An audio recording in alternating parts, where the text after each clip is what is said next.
Tuloy ang ating pagtulong sa mga OFW. Hindi ito natatapos sa kanilang paglisan sa bansa.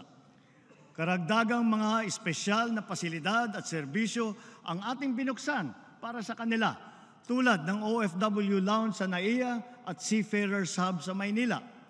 Ang mga OFW natin na naapektuhan ng sari-saring mga kaguluhan tulad sa Israel, sa Gaza, sa Sudan, Lebanon at Yemen ay natulungan natin at naiuwi ng ligtas sa bansa.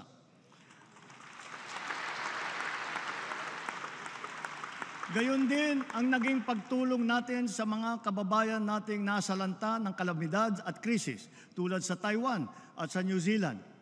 Hanggang sa kanilang pag-uwi, buong puso ang ating pagtanggap at paglingap.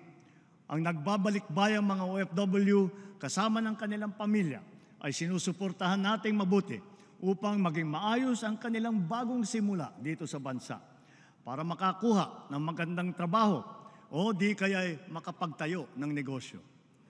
Kaugnay sa aking naiulat noong isang taon, sinimulan na ng Saudi Arabia ang pamimigay ng tseke sa ating mga trabahanteng nawalan ng trabaho doon.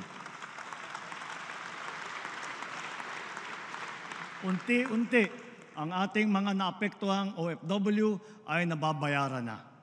For this, we convey our sincerest gratitude to the Crown Prince of Saudi Arabia and the Kingdom of Saudi Arabia.